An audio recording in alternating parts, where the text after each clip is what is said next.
এর জামার গরুর গোস শাশুড়ি দেওয়া না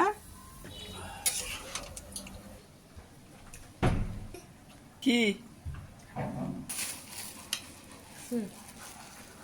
ইলিশ মাছের শুটকি আমার বোনে দাম বলে কম, আর 80 টাকা হইলে বাজার থেকে বলে নিতে পারবো। মাইয়া দিই বাজারও 500 550 তো দিয়ে।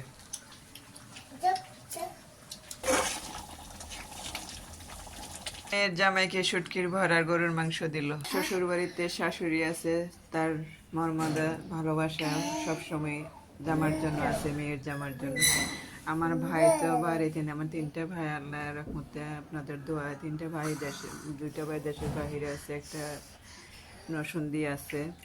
এই যে আমার আম্মারা দিচ্ছে একজনে আনাল্লা কচুর লতি, এইগুলো আমার মায় দিয়ে লেছে না খাইয়ে হয়তো লয়ে যাই আমরা খাবো না আরেকদিন। আর এইগুলো পেয়ারা, পেয়ারা যথেষ্ট থাকলে লাভ হবে কি, কিন্তু পেয়ারার মাঝে খালি পোকা আর পোকা। তারপরে কয়েকটা নিয়ে আসছি, আর আতপ চাউল দিচ্ছে।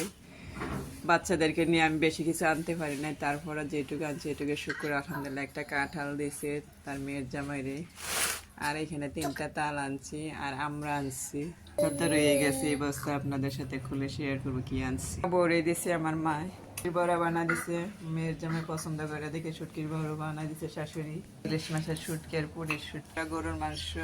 ড্রাইভার হয়েছে জাউরা, এখন বলে মালের ভাড়া দিতে হয়, নামানোর ভাড়া উঠানোর ভাড়া। আমার বাবা এক দোকান থেকে চালা কিনে তারপরে এই বস্তাগুলা প্যাকেট করে দিচ্ছি। করে মাটির একটা পুন নিয়েছি পিঠা বানায় খাওয়ার জন্য, কিন্তু গাড়ির ড্রাইভার দেখলাম ভালোভাবে থুইছে, কিন্তু পরে মনে মালের বস্তার মধ্যে থুইছে অন্য কিছু, এখন পুনটা ভেঙে গেছে।